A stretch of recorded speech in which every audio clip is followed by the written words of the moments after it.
Hey guys, welcome to the deck profile. I'm going to be showing you guys my Mass Saiyan deck that I've been working on pretty hard, a lot of playtesting, and I would have taken this to the North American Finals if I could have gone, but sadly I can't. So we'll get right into it. If you don't know what the leader does, activate main, burst 3, I can take up to 1 life. And if I hit a black card, he gets crit. If I hit any other color card that's not black, he gets 5k power. Awaken, 4 or less life. I can draw 1 and untap 1 and then flip this card over. We have the basic, your leader swings, he draws 1.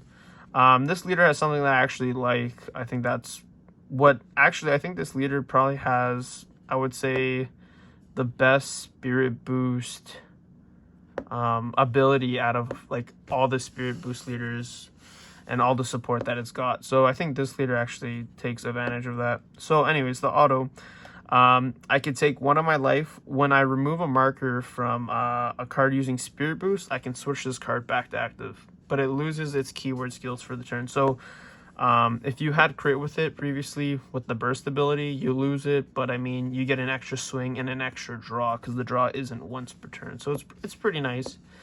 The activate main, same thing on the front. You just burst 3 if you hit a black crit. If you don't, or if you hit any other colors, you get 5k power. So yeah, it's pretty much the leader. We'll get into the deck here. We play 4 unisons. He's just nice with this deck. He supplies a lot of value, especially when you need markers to do some spirit boost stuff and you don't have to spend energy. He's like the best, I would say, unison for black mill decks. Just so much value he provides, and the pressure he provides is just amazing. So put that there. Hop into our color ratio. So we run 6 yellow. We run 4 red, and we run 4 green, and we run 4 blue.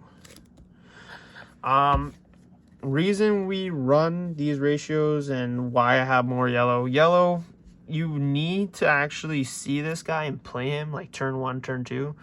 So you kind of need to see him, and you also need the colors in your drop to be able to have this guy's ability to proc off. Yeah, this guy just provides a lot of value, and it actually, I think, what makes the deck be able to pressure so good and be able to kill by turn 2, turn 3. Yeah, he's pretty good. We'll get into the Bardock. He's pretty much just nice to, you know, if you don't see this guy, or you're in kind of more grinder matches and you need to just generate more value, this guy is, if he's in your drop area, by bursting him you can just pay 1 energy, send him to the warp, draw a card. So really there's lots of value from that. So yeah, that's our yellow. We'll hop into the red. The red here, 3 Kai just for double strike. I mean, this card's probably the MVP for most decks. I feel like if you're not running a card in your deck that provides double strike, you're playing it wrong. You need to have a card in your deck that can give other cards double strike and potentially win you the game. So I run 3. Reasons I run 3 is because this is a mill deck. So I would usually run 2 in probably every other deck, but I would say 3 is good because if you burst 2 or burst 1, you kind of you always need to at least have 1 in hand. So I feel like 3 is a good number. Dark Broly, he's pretty good. He comes off once in a while, not all the time. I feel like he comes off more for those grindier matches, more late game matches, probably like turn 4. You could get him off turn 3 if you have literally the right setup. Unfortunately, you can't use his ability to play him out, because you actually need an other red. You can't choose him, which is kind of poopy, but it is what it is. It's just another wall to get around. But when you do get him off, he's pretty nice, 30k crit. He nags a battle card 15k, and he just provides a lot of pressure and can also trigger your leader's spirit boost ability. So that's red for you. Blue, we have Mass Saiyan Spirit Boost. Pretty much we run 3 of him. He's good. He's just another card to kind of get your leader's spirit boost off. I would recommend actually just using this guy more for when you have your opponent at like 2, or I would say 3 life. You want to get him into that special 2 range so then you can Kai them. And then, yeah, you could either bottom deck them a life by playing 1 energy and then spirit boost. Or if they don't want to bottom deck a life, he's a 15k dual attacker. It's just, yeah, he's pretty good. And then our little Spice Jocko, he's just nice. You know, defensively, if this deck can't kill you and you have a clapback, he's just nice to be able to bounce something back that's could potentially be, you know, a super combo, double strike, like a 10k combo just to help defend. So that's all he's really there for.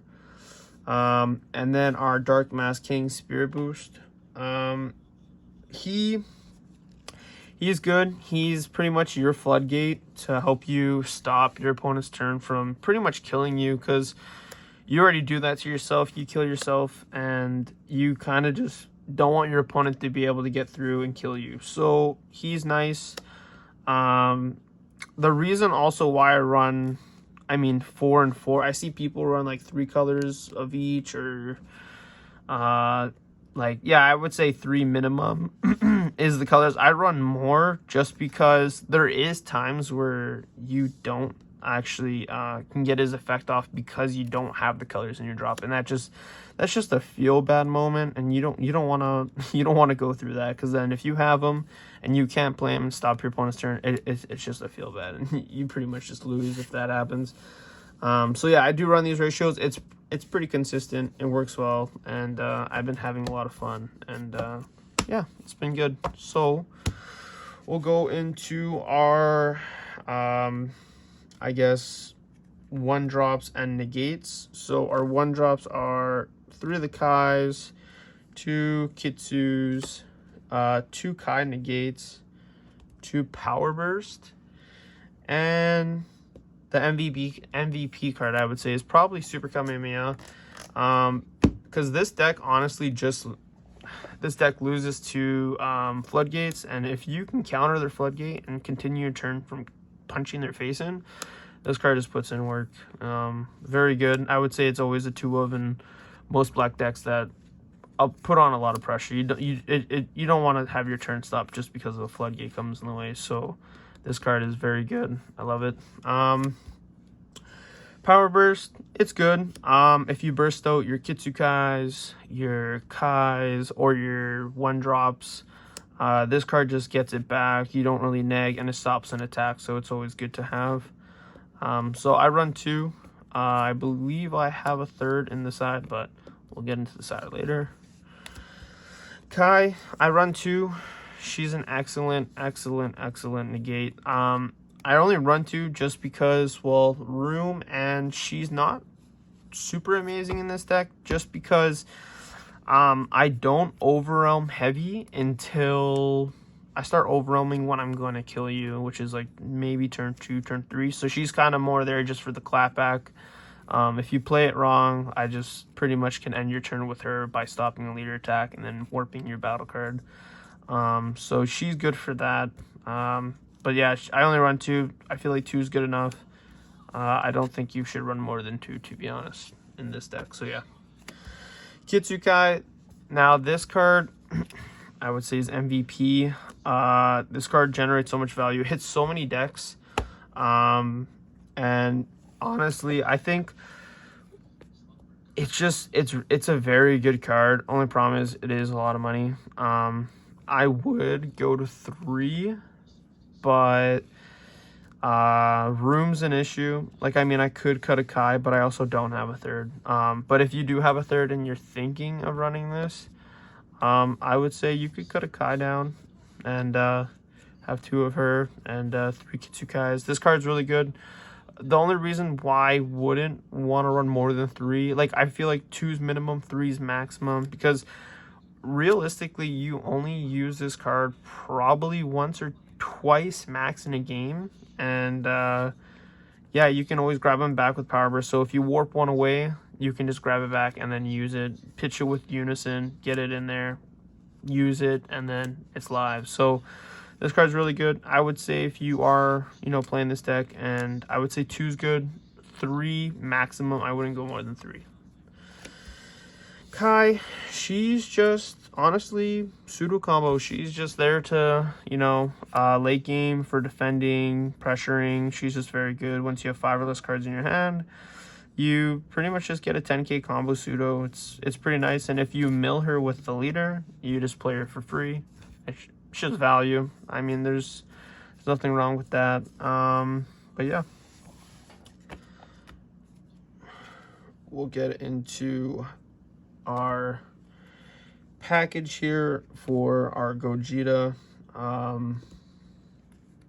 We run those as our targets. Reason being why, I mean, this card's essential, I would say. In every black deck, I would say that's playing Gogeta. You need at least 3 to 4. I run 3 because room reasons. I don't feel like you need more than 3 in this deck. I run same 3 for this guy. I run a split though for these 2 and this one. Reason why is because this card's nice too. I mean, it can just make them drop a card, but also they could just drop a shitty card that doesn't matter to them, so it's not always great. And if you're playing against someone who can establish a board and have blockers, this guy, yeah, you pay an energy for, but when he attacks, you can get rid of their blockers, and on top of that, it can it gets rid of tokens. So that's, if they hit you with those new negates where, oh, they play a token blocker, well, this guy's just like, yeah, no. And he's 30k crit, so there's nothing wrong with being 30k, and there's nothing wrong being crit. So yeah, it's really good. Probably the best black super combos, nothing to say about that. And their targets for Gogeta, so it's just, you know, really good. And Son Goku is just there, I mean, targets, of course, and also Self-Awakening, and also against matches that are just really long, and they negate a lot, and they just try to, like, stall the game out. This guy just allows you to make them lose so much value for trying to play so defensively that eventually you just take over the game and you just win by that. So yeah, he's very good. And pretty much our nice finishers, we run 3 Gogetas, and we run 3 Fighting Against Fates. So I run 3 and 3 because you do need to see this guy. He just, there's honestly not much to say. I think everyone knows about this guy. He's very good. He applies a lot of pressure for very cheap, and he's board removal, so I mean, there's nothing wrong with it. I feel like it's a very good card. Should be in every black deck that can run the engine. And yeah, enough said about him. And Fighting Against Fate, I feel like this card is probably in most aggro decks or more pressure decks. That, I mean, this guy's probably in every deck just as a finisher, to be honest. This guy just provides a lot of value. The reason I run 3 is because you actually do need, having this 25k dual attack, it helps so much to actually finish games on turn 2. Like, I could actually tell you how many times of me seeing this guy and seeing him in my hand, and for turn 2 kills, it's so possible with what you can do with this deck. And yeah, this guy is very good. I would say you need, for sure, 3. I wouldn't go more than 3. I wouldn't go less. I feel like 3 is just the perfect number. And our secret is, I'm going to say, boom, Shen. Reason why, he's good. It's honestly just an early secret that you can get off. I was playing Kai at first, but Kai is just kind of annoying sometimes because you need to, she's better for, like, I would say slower matches that have annoying unisons, where this guy is just very good at stopping the clapback, being able to combo him for 1 and then pay another energy to play him and rest as many cards as you want. The leader, unison, or paddle cards for as much as energy they have. So it's a turn stopper, and he's a 40k blocker. I usually never use his activate main where he gets double strike dual attack, because usually they're dead by then. I actually never actually have the use to actually use it. I do just swing with it though, just to get the 40k swing, and I could go into Champa just to get it 50k double strike. But other than that, yeah, he's very good. I'd say he's probably the best secret to run in this deck, to be honest.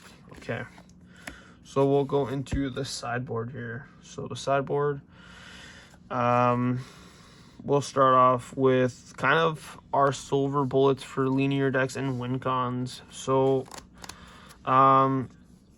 he's pretty much just for, I would say, more annoying things. If your games do go long in game 1, and you know they just like play Android 17 Turning the Tide, or Fu Shrouded, or bigger cost cards that cost more than like 4 energy, or like I would say is probably, or like even like Broly BR, you can stop their chain. This guy just generates a lot of value, and kind of just then again, it's kind of like a floodgate. If you call it right, it can be literally so clutch. This guy is a must, I would say. And yeah, that's all I can really say. He's just really good if you call it right. A very skillful card. You can't, if you literally pay 2 for this and you screw up on the call, I would say you lose at that point. But you need to know matchups. You need to know what to call out, and just do a lot of studying in game 1. And if you're also doing a lot of testing, you know what to call and you already know what to do. So everyone knows this guy's good. And yeah, enough said. We'll go into our, I'll say 1-drops. So just have another True Fighting Spirit. He's pretty much good for, you know, blue and decks that just negate a lot, like Hachiak, and I don't know, decks that just want to counter a lot, and you just be like, all right, you want to counter and, you know, floodgate my turn and kind of slow me down. Well, I'm going to make you lose more supplies, and then pretty much you just lose by not having enough resources. So this guy's very good for the grindier matches, and also Self-Awakening is always great. Dark Powered Blast Max Saiyan. This guy, he's good for those freebies and other cards that just try to play cards for free. And this guy is also Self-Awakener. This card's very good. I would say I cite it just because it also depends on the matchup. It's not good in every matchup, but it's very good in some matchups. Yeah, he's good. I just have it at 2. And yeah, I don't think there's more to say. I think everyone knows what he does, so we'll get to the next cards. I think this card is probably what everyone has in their sideboard. Deborah, Ritual at Hand. I mean, Cell Surge is annoying. I feel like this is pretty much just for Cell Surge, just because it's probably the best deck in this format, I would say. Or, I mean, the best hand control in this format. And I feel like this card just has a nice clapback. Yeah, there's nothing wrong with this guy. This guy's amazing. And if you play Cell Surge, and in game 2, just throw these 3 in. It's literally cake. You got those Draw Apes in the main and the Bardock, and you got these guys. You'll be fine. You'll kill them turn 3. It's not a problem. Another defensive, you know, if you're just playing combo heavy and you just kind of want to have cards to kind of, this deck, what really lacks with it is, I would say, defensive abilities. I mean, you do have a Floodgate, but then again, you also need the colors. This guy is nice just to, if they try to, you know, go in for more comboing to get you down to a certain amount of life to double strike you, you kind of just be like, yeah, not happening. Kind of just helps with comboing out. So, yeah, very good. We play 2 Brainwash No More, 2 Petrification, and I know I said, I actually thought I took her out, but we do have another one of Kai, and we have a Power Burst. Brainwash No More, pretty much for matchups where they swing in big, like Triple Strike, Double Strike. I mean, anything that could potentially, and they shotgun, you could just bait it, make them waste up all the resources, and you just have a nice clapback, and you just win from that. Petrification. This is more for those big annoying guys that have like on-swing abilities, like for example SS4 Gogeta. This guy's just like, yeah, you're not getting your auto, and I'm not losing a bunch of value. So yeah, and now you tap 4 energy, so now it's time to pretty much clap them cheeks. So yeah, this card's very good. It's good against other cards, but I would say it's probably best against the SS4 Gogeta and cards that just have on-swing autos. Very good card. We have Power Burst, just another card, help negate our defend, and Kai, if you're playing. So I think the reason why I have a third one in here is just because Jiren can be annoying sometimes, and you know, warping their chain away is always nice.